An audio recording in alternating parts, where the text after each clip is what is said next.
Dalam Islam, arti ahlu sunnah melarang nusyra. Nusyra itu mengobati sihir dengan sihir. Dalam Islam dilarang mengobati sihir dengan sihir atau dengan mendatangi dukun, karena dukun hanyalah mengusir setan sihir dengan setan sihir yang lainnya. Maka hal tersebut ibarat seorang mengusir maling dengan meminta bantuan perampok atau penjara. Ibnu Jauzi rahimahullah yang wafat tahun 597 Hijriah berkata, nusyra adalah melepaskan sihir dari orang yang terkena sihir, dan hampir tidak ada orang yang mampu melakukannya kecuali orang yang mengetahui sihir. Artinya beliau menyebutkan secara umum gitu. Pada hakikatnya sihir bisa diobati dengan ruqyah syar'iyyah, dan obat-obat yang sesuai dengan syariat ada gitu. Cuma secara umum biasanya orang kalau terkena sihir secara umum, Ibnu Jauzi menyebutkan secara umum dari zaman jahiliyah itu sampai pada abad beliau ini, abad ke-6, umumnya orang kalau kena sihir datangnya ke tukang sihir. Jadi beliau bukan menganjurkan orang berobat dengan sihir, bukan, tapi beliau bentuknya berita, mengabarkan secara umum demikian gitu. Dan secara syar'i nggak boleh orang mengobati sihir dengan sihir, tidak boleh. Dari Jabir bin Abdullah radhiyallahu anhuma, ia berkata, sesungguhnya Rasulullah SAW pernah ditanya tentang nusyra, maka beliau SAW menjawab, huwa min amali syaitan. Nusyra itu termasuk dari perbuatan syaitan. Hadits ini hasan, diriwayatkan oleh Imam Ahmad, Abu Daud dan Al-Baihaqi. Dikatakan oleh Al-Hafidz Ibnu Hajar Asqalani dalam kitabnya Fathul Bari di juz yang ke-10 bahwa sanad hadis ini hasan. Jadi Nabi sudah menyebutkan bahwa mengobati sihir dengan sihir, Nabi sebutkan min amali syaitan, perbuatan syaitan. Kalau sudah perbuatan syaitan, boleh atau tidak? Tidak boleh. Semua perbuatan syaitan tidak boleh. Dan Nabi banyak menyebutkan tentang seperti ini, perbuatan setan yang kita nggak boleh, seperti makan dengan tangan kiri, ini perbuatan setan. Minum dengan tangan kiri, perbuatan setan, nggak boleh, hukumnya haram dalam Islam gitu. Al-Imam Ibnu Qayyim Al-Jauziyah rahimahullah yang wafat tahun 751 Hijriah menjelaskan, nusyra adalah penyembuhan terhadap orang yang terkena sihir. Caranya ada dua macam. Pertama dengan menggunakan sihir pula, dan inilah yang termasuk perbuatan setan. Yang kedua, penyembuhan dengan menggunakan ruqyah, ayat-ayat ta'awudz, perlindungan, obat-obatan dan doa-doa yang diperkenankan. Cara ini hukumnya jaiz, boleh. Para ulama telah sepakat untuk membolehkan ruqyah dengan 3 syarat. Para ulama telah sepakat untuk membolehkan ruqyah dengan 3 syarat. Yang pertama, ruqyah dengan menggunakan firman Allah atau nama dan sifatnya atau sabda Rasulullah SAW. Yang kedua, ruqyah itu harus diucapkan dengan bahasa Arab, diucapkan dengan makna yang jelas yang dapat dipahami maknanya. Yang ketiga, harus diyakini bahwa bukanlah zat ruqyah itu sendiri yang memberikan pengaruh, tetapi yang memberikan pengaruh itu adalah kekuasaan Allah SWT. Sedangkan ruqyah hanya merupakan salah satu sebab saja. Ini disebutkan oleh Al-Hafidz Ibnu Hajar Asqalani dalam kitabnya Fathul Bari di juz yang ke-10 di halaman 195 cetakan Darul Fikr. Tentang ruqyah juga ada di sini, di buku ini saya bawakan di poin yang ke-63. So, ini kan poin ke-58. Di poin yang ke-63 saya sebutkan bahwa ahlu sunnah membolehkan melakukan ruqyah syar'iyyah dan melarang ruqyah yang ada kesyirikan dan bid'ah di dalamnya. Jadi pada hakikatnya ruqyah itu dibenarkan. Secara umum Nabi menyebutkan inna ruqa wa tamaima wa tiwalatu syirkun. Sungguhnya ruqyah jimat-jimat dan tangkal-tangkal syirik secara umum. Tapi kalau ruqyah itu tidak ada kesyirikan boleh. Nabi menyebutkan SAW, "I'ridu alayya ruqakum la ba'sa bi ruqa ma lam yakun fihi syirkun." Tunjukkan kepadaku ruqyah kalian, ruqyah itu tidaklah mengapa selama dalamnya tidak mengandung kesyirikan. Ini sahih riwayat Muslim dari sahabat Auf bin Malik al-Asja'i. Kemudian saya sebutkan juga syarat ruqyah. Kalau tadi disebutkan 3 di sini saya sebutkan ada 6.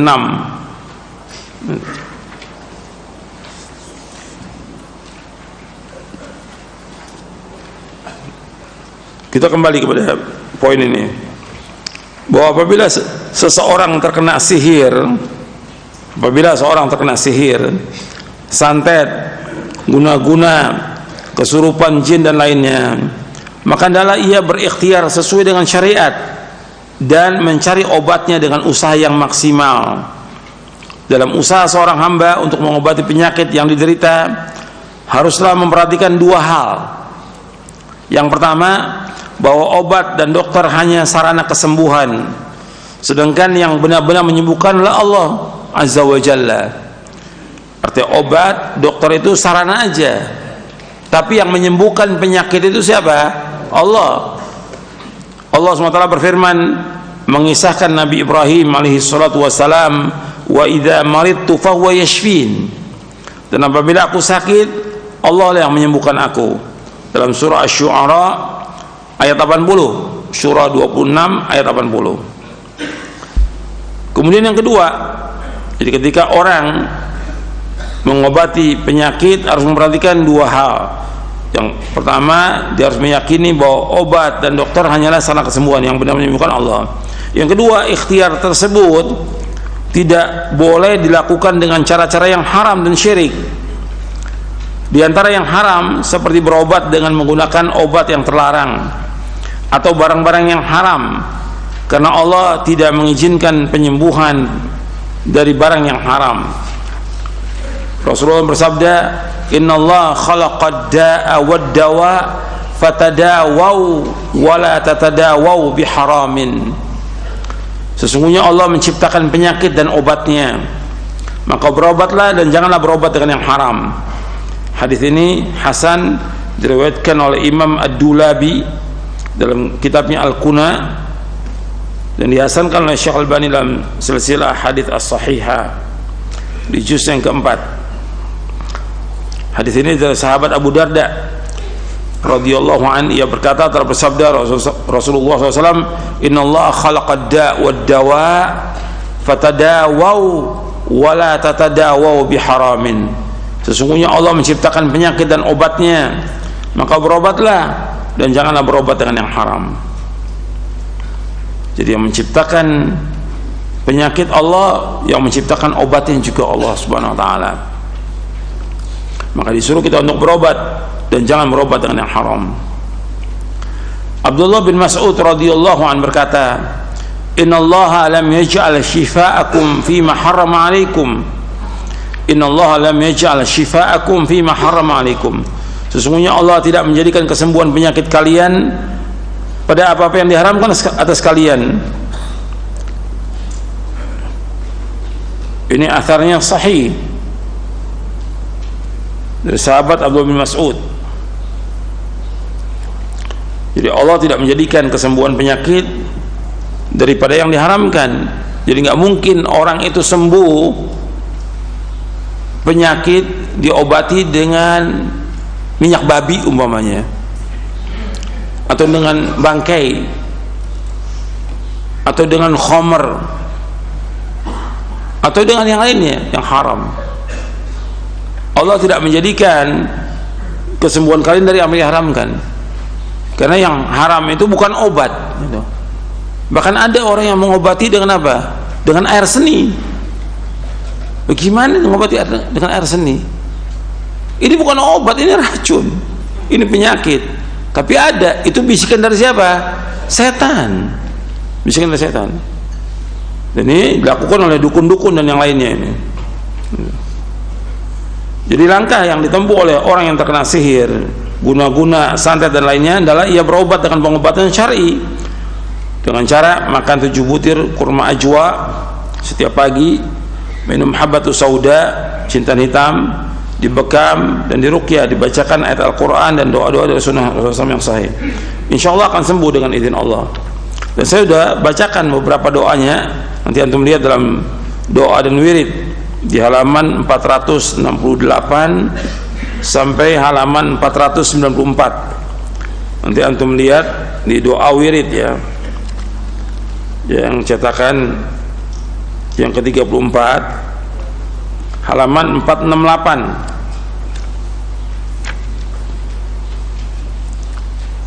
sampai halaman 494 di buku Doa Wirid. Jadi ada bagian pertama saya sebutkan di buku Doa Wirid, hal yang memang dapat digunakan mencegah datangnya sihir. Jadi hal yang mencegah datangnya sihir. Ya kita harus berusaha untuk mencegah dengan apa? Dengan mentauhidkan Allah, menjauhkan syirik. Kemudian menunaikan kewajiban syariat, meninggalkan yang dilarang, dan banyak bertaubat atas semua dosa. Yang ketiga, memperbanyak baca Al-Quran. Jadi baca Al-Quran yang harus nih, wajib. Saya sudah sampaikan kepada antum bahwa tiap hari kita baca Al-Quran berapa juz? Minimal 1 juz baca. Iqra'il Quran fi syahr, kata Nabi. Baca Al-Quran selama sebulan, maksudnya hatamkan selama sebulan. Iqra'u fi 20 laila, baca selama 20 hari, berarti 1,5 juz. Iqra'u fi 20, bacalah selama 10 hari, artinya hatamkan, berarti sehari 3 juz. Iqra'u fi 70, bacalah selama sepekan, hatamkan selama sepekan, maksudnya baca itu 4 juz sehari. Wala tazid ala dzalik, jangan lebih daripada itu. Ini Nabi memperintahkan kita untuk baca Al-Quran, terutama surah Al-Baqarah. Nabi menyuruh baca surah Al-Baqarah. Nabi bersabda dalam hadis yang sahih riwayat Muslim, la taj'alu buyutakum maqabira inna syaitana yanfiru minal baiti alladhi tuqra'u fihi suratul Baqarah. Jangan kamu jadikan rumah kamu seperti kuburan, sesungguhnya setan lari dari rumah yang membacakan surah Al-Baqarah. Hadis ini sahih riwayat Muslim dari sahabat Abu Hurairah. Jadi setan lari dari rumah yang membacakan surah Al-Baqarah. Bahkan dalam riwayat yang lain dari sahabat Abu Umamah Al-Bahili, Rasulullah SAW bersabda, Iqra'ul Quran fa innahu ya'ti yawmal qiyamati syafi'an li ashabihi. Iqra'u az-Zahrawaini Al-Baqarah wa surat Ali Imran fa innahuma ta'tiyani yawmal qiyamati ka'annahuma ghamamatani aw ka'annahuma ghayayatani aw ka'annahuma firqani min tayrin sawaf tuhajjani an ashabihima. Iqra'u surat Al-Baqarah fa inna akhdaha barakatun wa tarkaha hasratun wala tastati'uha al-batalah. Kata Nabi SAW, bacalah Al-Quran karena sungguhnya ia akan datang pada kiamat sebagai pemberi syafaat kepada para pembacanya. Bacalah Zahrawain. Zahrawain artinya 2 bunga, yaitu Al-Baqarah dan Ali Imran, karena sesungguhnya keduanya datang pada hari kiamat kelak seolah-olah adalah awan atau 2 naungan, atau seolah-olah 2 kelompok burung yang membentangkan sayap mereka demi membela para pembacanya. Bacalah surah Al-Baqarah karena sesungguhnya mengambilnya adalah barokah, meninggalkannya adalah kerugian, dan tukang-tukang sihir tidak mampu untuk mengalahkan, nggak mampu untuk mengalahkan di rumah yang dibacakan surah Al-Baqarah. Hadis ini sahih riwayat Muslim dari sahabat Abu Umamah Al-Bahili. Kemudian kita memperbanyak lagi yang keempat, melindungi dan membentengi diri dengan banyak atau sering memanjatkan berbagai macam doa, ta'awud serta zikir-zikir yang syariatkan, yakni yang sesuai dengan sunnah Nabi SAW yang sahih.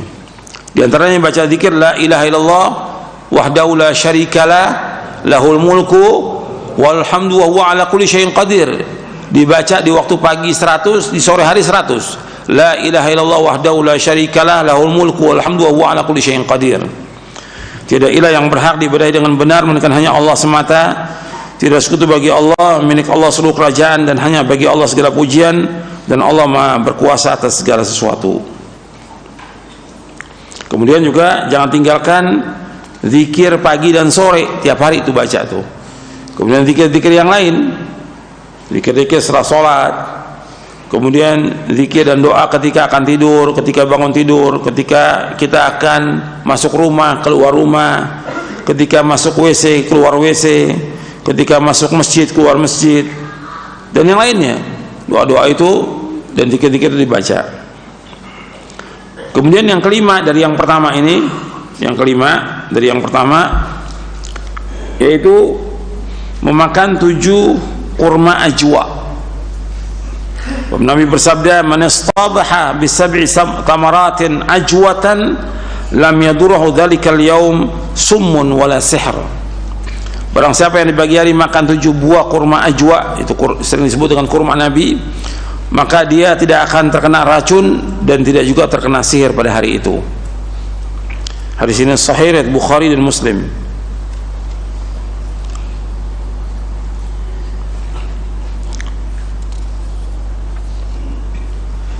Kemudian ini bagian pertama, ada 5 poin.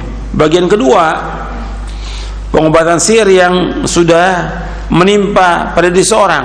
Oh tadi sebelum, untuk penjagaan kalau yang tadi. Sekarang yang kedua, orang sudah terkena sihir. Karena bagaimana melakukannya? Cara yang pertama, mengeluarkan sihir itu, artinya dikeluarkan buhulnya dengan cara-cara yang dibolehkan menurut syariat. Dan cara ini kata Ibnu Qayyim merupakan cara yang manjur.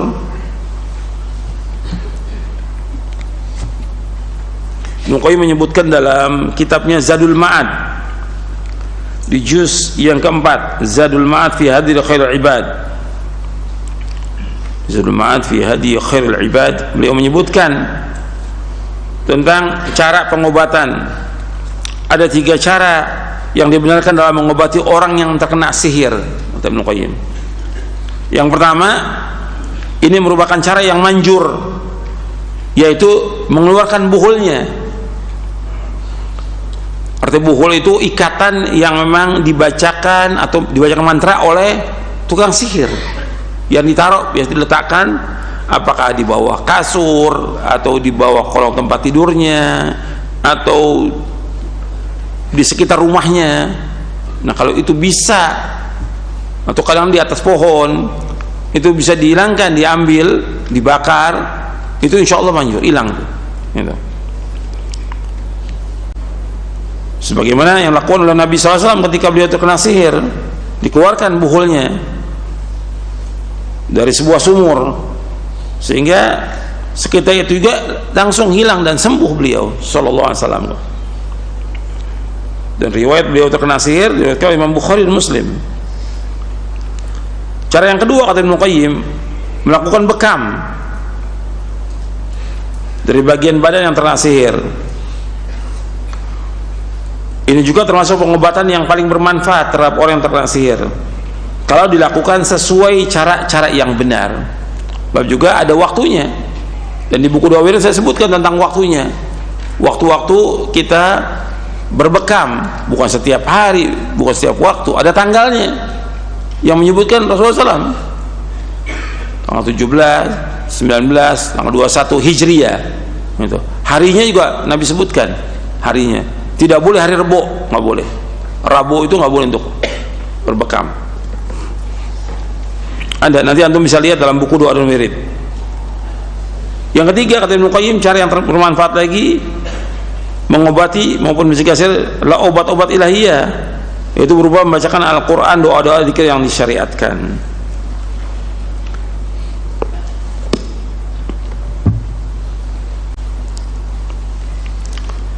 Jadi bagian kedua, cara yang pertama tadi mengeluarkan buhulnya.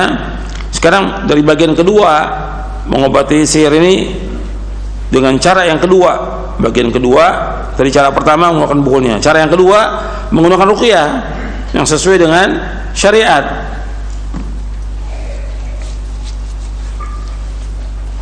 Seperti kita membacakan ayat kursi, ini manjur nih, coba, dan banyak yang sembuh dengan baca ayat kursi.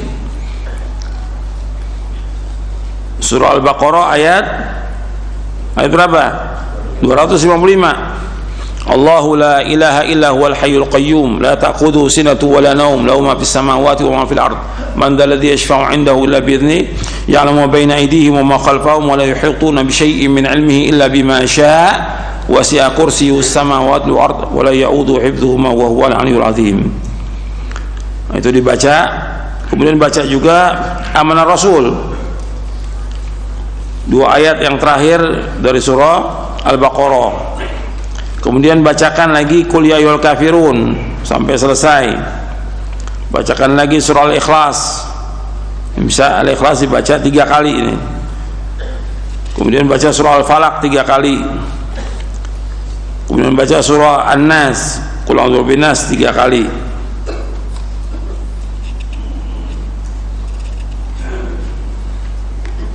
Itu secara umum yang sudah dicoba sembuh. Kemudian dibacakan juga, setelah itu dibacakan lagi beberapa ta'awudz ruqyah yang mencakup seperti apa? As'alullahal azim rabbal arsyil azim ayyashfiyaka. Kalau perempuan ayyashfiyaki, as'alullahal azim rabbal arsyil azim ayyashfiyaka 7 kali dibacakan. Aku mohon kepada Allah yang Maha Agung, Rabb yang agung, Rabb pemilik arsy yang agung, agar Allah menyembuhkanmu. Dibaca 7 kali. Hadis ini sahih dari Tirmidzi, Abu Dawud dan Hakim dari sahabat Ibnu Abbas. Atau baca bismillah bismillah bismillah 3 kali. A'udzu billahi atau a'udzu bi'izzatillah wa qudratihi min syarri ma ajidu hadir. Jadi orang yang sakit meletakkan tangannya di bagian yang sakit sambil baca ini bismillah bismillah 3 kali, a'udzu bi'izzatillah wa qudratihi min syarri ma ajidu hadir. Aku berlindung pada Allah dan kemuliaannya dan kekuasaannya. Aku berlindung dari kejahatan apa yang aku dapati dan aku khawatirkan. Kemudian baca doa-doa masih banyak di sini, nanti antum bisa baca. Ini antum juga kalau nggak hafal ya dipegang bukunya ini. Ada orang tua antum, kakak, adik, anak yang terkena, dibacakan aja. Pegang bukunya ini, bacakan sambil bacakan gitu. Dan insya Allah sembuh dengan izin Allah, sembuh dengan izin Allah. Dan kita yakin bahwa yang menyembuhkan Allah Subhanahu wa ta'ala, yakin itu. Dan dia juga harus menjauhkan, ketika dia melakukan ruqyah itu, dijauhkan dari rumah itu hal-hal yang mengundang setan. Seperti apa? Seperti musik, itu nggak boleh ada musik, karena musik haram dalam Islam. Dan setan itu paling senang musik, setan itu. Makanya Nabi mengharamkan musik, nggak boleh. Kemudian juga gambar-gambar makhluk hidup itu harus diturunkan itu. Kalau nggak datang lagi nanti dia. Dan dia harus melaksanakan yang wajib-wajib, menjauhkan yang haram dan yang lainnya. Artinya doa-doa tetap dibacakan, ayat Al-Quran terus dibacakan, karena bagaimanapun juga semua ayat Al-Quran itu bisa dipakai untuk ruqyah. Cuma Nabi bacakan beberapa ayat tertentu aja yang dibacakan. Dan kita harus berusaha untuk menjaga diri kita, keluarga kita dari gangguan setan, karena tetap setan ini musuh bagi manusia. Allah sudah menyebutkan bahwa setan itu musuh, dan setan dekatnya dengan tukang sihir, dengan dukun-dukun dan yang lainnya. Itu disebutkan oleh Rasulullah SAW. Dan ini sudah kita bahas pada pekan yang lalu tentang ayatnya, tentang bagaimana setan itu turun kepada tukang-tukang sihir, dukun-dukun dan yang lainnya. Dan setan musuh pada kita. Allah sebutkan, jangan jadikan dia sebagai teman. Inna syaitana lakum aduun fattakhidhuhu aduwa. Sesungguhnya setan itu musuh bagi kamu, jadikan dia sebagai musuh. Dan setan itu mengajak golongannya untuk menjadi penghuni neraka sa'ir. Jadi kita hati-hati itu, langkah-langkah setan hati-hati. Makanya Allah menyebutkan wala tattabi'u khutuwati syaitan. Jangan kalian mengikuti langkah-langkah setan. Langkah setan apa? Kata Imam Qatadah itu, bahwa langkah setan perbuatan dosa dan maksiat, itu langkah setan, jauhkan itu. Itu beliau tafsirkan. Dan misalnya dalam tafsir Mukatsir ketika menafsirkan surah Al-Baqarah yang berkaitan dengan langkah setan, disebutkan oleh Imam Qatadah, langkah setan apa? Perbuatan dosa dan maksiat. Yang dosa dan maksiat yang paling besar apa? Syirik. Kemudian bid'ah dan maksiat yang umum, itu mengundang setan semuanya itu, dan membawa kepada datangnya setan.